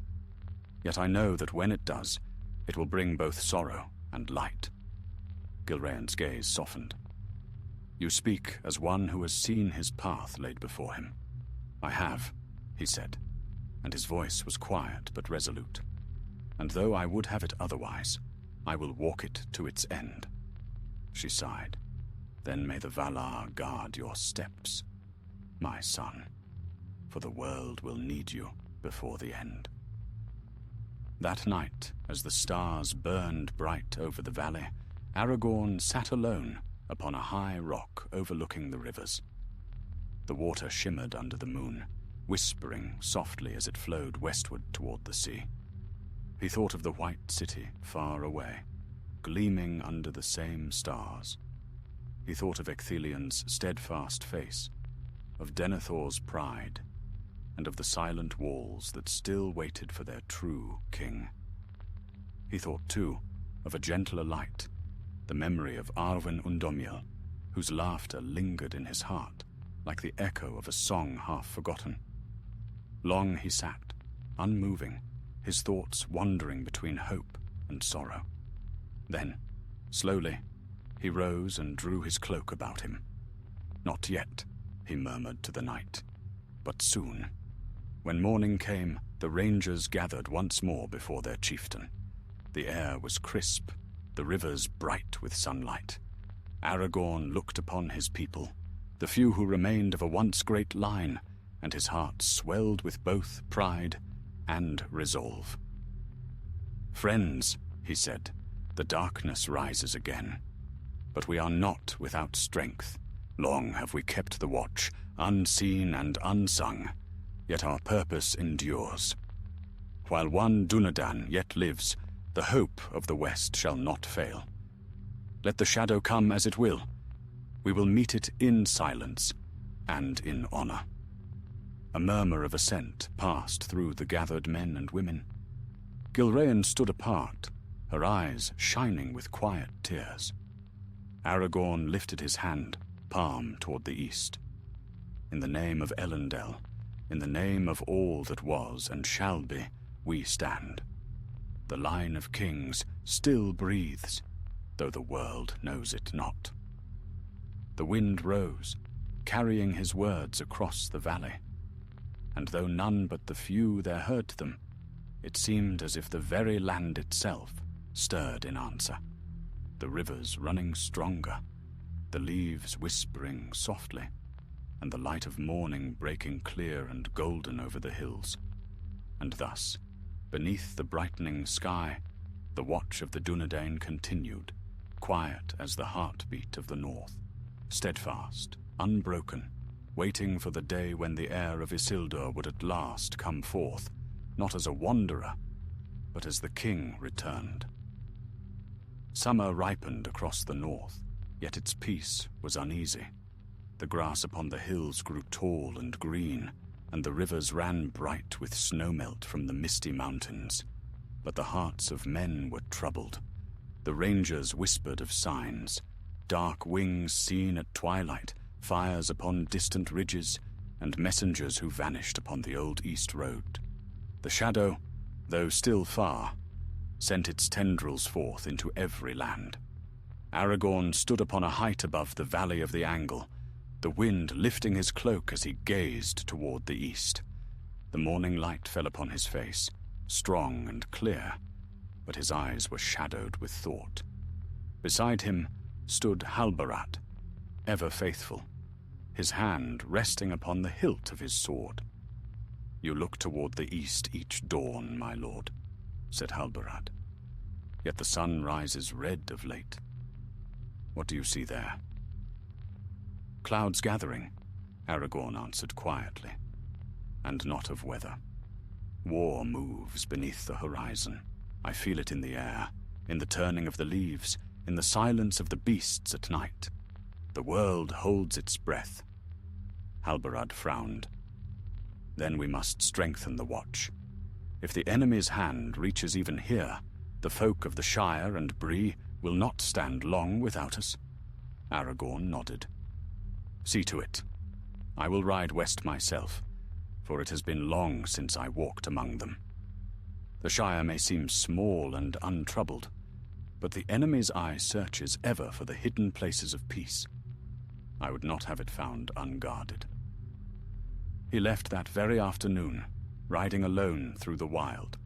The long miles passed beneath his horse's hooves, rolling downs, quiet woods, and lonely roads lined with stone. The days were fair, the nights cool, and the world seemed for a time at peace. Yet even in that peace there was unease, as if the land itself waited for something it could not name. By the fourth day, he came to the borders of the Shire. The hedgerows stood tall and green, the fields golden with ripening grain. Smoke curled lazily from the chimneys of hobbit holes, and the air was filled with the scent of flowers and earth. It was a land untouched by the cares of the world, and the sight of it filled Aragorn's heart with both joy and sorrow. He dismounted at the edge of a small wood and stood watching for a time. A group of hobbits passed along the lane nearby, laughing and speaking of harvests and birthday feasts, unaware that they were guarded by a king without crown or throne. "This is worth every hardship," he murmured, "that such a land may remain unspoiled, even while darkness stirs beyond its borders." He lingered a few days among the woods, unseen by those he protected. He walked the greenway by moonlight, listening for any sound of danger. Once, he found footprints not made by hobbit feet, deep, heavy prints leading south, their edges sharp in the mud. He followed them for a league, and came upon a half-burned campfire where a piece of black iron lay cooling in the grass. He turned it over and saw a mark scorched into its surface, a red hand. "The same as before," he said softly. "So the servants of the East have found even these gentle lands." That night, he tracked them farther south, moving swift and silent through the trees. Near dawn, he came upon their camp. 3 men, swarthy and cruel-eyed, sleeping beside their weapons. Upon their gear, he saw tokens of Mordor, and one bore a strip of dark cloth bound about his arm, upon which the eye was faintly stitched in red thread. Aragorn's heart hardened. He crept close and struck swiftly, disarming them before they could rise. One he bound, the others fled into the wild, but he did not pursue. The captive he questioned, until the man, trembling, told his tale. They were scouts, sent north by dark command, seeking news of the halflings, though they knew not why. Their master dwelt far away, beyond the mountains of shadow, but his word reached even here. At that, Aragorn's blood ran cold. He silenced the man, and left him to the judgment of the wild, for such servants never turned from evil, once bound to it. Then he rode north again, swift as wind, for he knew that tidings of this must reach his people at once. When he came again to the angle, Halbarad met him upon the road. "Your face tells me the tale," he said grimly. "The shadow creeps closer." "Aye," Aragorn said. "Sauron's spies seek the Shire. Whatever he desires there, it must be of great import. See that our guard upon those borders never wavers. I will send word to Imladris. Elrond must know of this." Halbarad bowed. "It shall be done." For many days after, messengers rode between the hidden havens of the north. The Dunedain doubled their watch upon the roads and gathered in secret places, unseen by the world of common folk. None in Bray or the Shire guessed that the quiet hills around them hid the last defense of the West. That summer waned, and autumn came, gold and red upon the woods, the air heavy with the scent of rain and fading leaves. In those days, Aragorn spent much time alone, walking the wild paths by moonlight, his thoughts ever turning southward. He felt the weight of unseen destiny pressing upon him, a tide drawing him toward a future not yet revealed. One evening, as the sun sank in fire behind the hills, he came to a high ridge overlooking the western lands. The fields of the Shire stretched below him, peaceful in the fading light. A gentle wind stirred, carrying with it the scent of ripe fruit and wood smoke. He stood long in silence. Then, softly, he spoke aloud to the empty air. "This land will one day be at the heart of all that is to come. I do not know why, but I feel it. The threads of fate are woven here, unseen, by hands older than the world." As he turned to go, the wind shifted, and for an instant he thought he heard laughter upon it, light and fair, like the sound of a distant stream. It vanished as swiftly as it came, leaving only the rustle of the grass. That night he camped beneath an old oak and dreamed. In his dream, he saw a great shadow rising in the east, and against it a small figure bearing a light no darkness could quench. The vision faded, and he woke before dawn, his heart beating fast. "The time draws nearer," he said to himself. "All the roads of the world will soon converge upon one small place, and upon one great test." When morning came, he turned his steps eastward once more. The golden fields of the Shire lay quiet behind him, but the path before him stretched dark and long. He did not look back, for he knew that though peace yet reigned in that green land, the storm was coming. And when it broke, the world would need every ounce of strength and hope that the line of kings could muster. So Aragorn, last of the Dunedain, walked once more into the wilderness, alone, watchful, and unyielding, guarding the peace of others in secret, as he had always done, and as he would until the hour came when the name of Thorongil would be spoken again, not as a wanderer's title, but as the herald of a king. The northern winds had turned colder by the time the leaves began to fall. Gold and russet drifted through the air, gathering upon the forest paths where Aragorn walked. Each step brought the soft rustle of autumn beneath his boots, and the smell of rain and earth followed him wherever he went. The year waned, and the world seemed to wait in uneasy quiet. He had spent many weeks among the wilds, patrolling the borders of the Shire and the roads that led to Bree. His rangers held the hidden watch, unseen by those they guarded, and though few threats had yet come, the silence itself was heavy. Often, when he rode beneath the stars, Aragorn felt the weight of distant eyes upon him, as though the darkness itself sought his name upon the wind. It was one such night when Halbarad found him, returning from the western marches. His cloak was soaked with mist, and his face grave. "My lord," he said, "a messenger has come from Rivendell. He bears tidings for your ears alone." Aragorn's heart quickened. "From Imladris? Then the time must be drawing near." Halbarad handed him a sealed letter, marked with the sigil of the House of Elrond, a white star upon blue wax. Aragorn broke it open and read by the light of the moon. As his eyes moved over the lines, his expression darkened, though a strange calm came over him. When he had finished, he looked westward, toward the distant mountains. "So it begins," he murmured. Halbarad waited. "What news?" "The shadow grows stronger than even I feared," Aragorn said quietly. "Elrond writes that Sauron's forces gather openly in the east. Orcs multiply in the mountains, and spies cross the borders of every land. Yet stranger still, he speaks of whispers concerning a thing long thought lost, something the enemy now hunts beyond all reason." Halbarad frowned. "What thing?" Aragorn folded the parchment. "He names it not, but I know what it must be.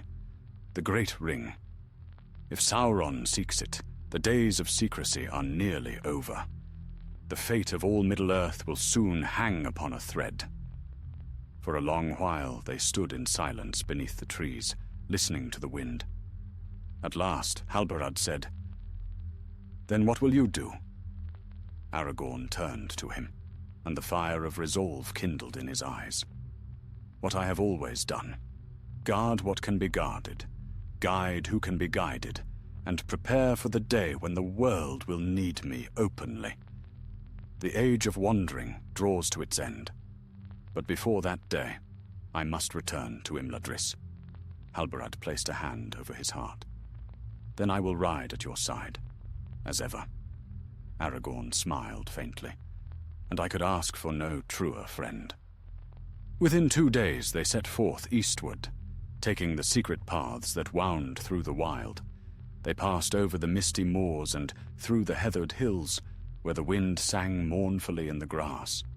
When they reached the loud water, they followed it upstream until the great peaks of the misty mountains loomed ahead, their crowns wreathed in cloud. Crossing was perilous, for snow had already begun to fall upon the higher slopes. The narrow passes were slick with ice, and more than once the horses slipped upon the stones. Yet Aragorn pressed on without fear, his eyes fixed upon the eastern horizon.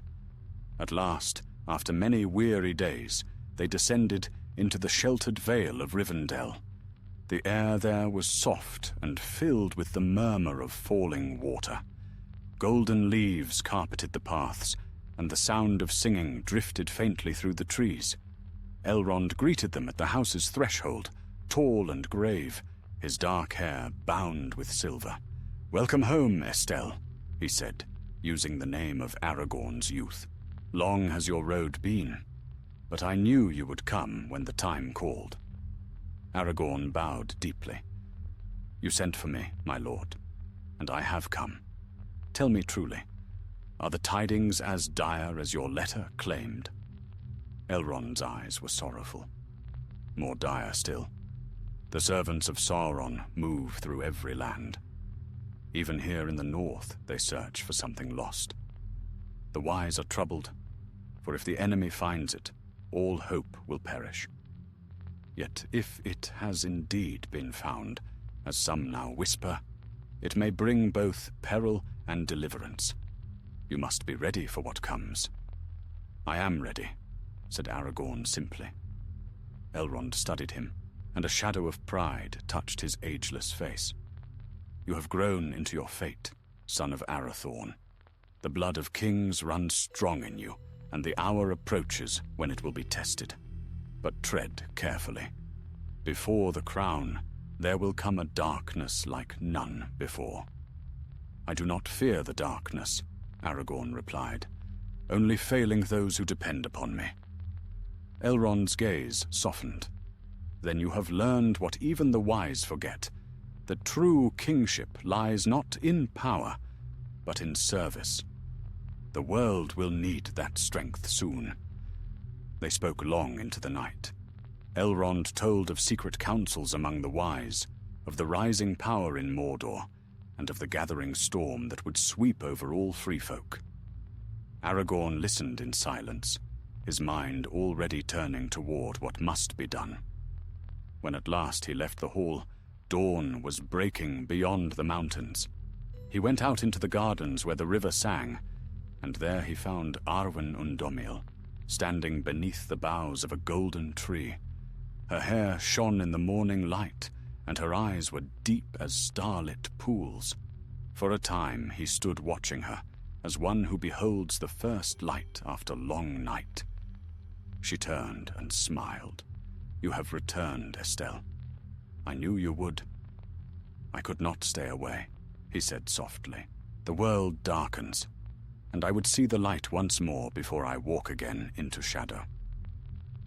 They walked together along the riverbank, speaking little. The sound of the water filled the silence between them, gentle and eternal. At last Arwen said, "My father fears for you. He says your road will be long and full of sorrow." "I know it," Aragorn answered, "but it is the road I was born to walk. I cannot turn aside." She looked upon him with love and sadness mingled. "Then I will not turn aside either. Whatever fate awaits, we will face it together." Aragorn took her hand, and for a moment the world seemed still. The wind whispered through the trees, and the river's song rose like a promise. When he departed from Rivendell a few days later, he did not go alone in spirit. The words of Elrond and the steadfast gaze of Arwen followed him into the wild. He rode eastward once more, toward the lands where the shadows grew, and the fate of all peoples waited unseen. Far behind him, the valley lay quiet, veiled in morning mist. The last song of summer drifted faintly through the trees. Yet even there, beneath the timeless stars, the air carried a sense of change, the trembling breath of an age drawing to its end. And so the story of Thorongil passed into silence for a time. The name faded from memory as the wanderer himself vanished into the wilderness. But those who knew the truth remembered still the man who had fought in the name of good and who would one day return, not as a captain of Gondor, but as the king who was promised. For though the night deepened across Middle-earth, the light endured, and in that light, hope yet lived.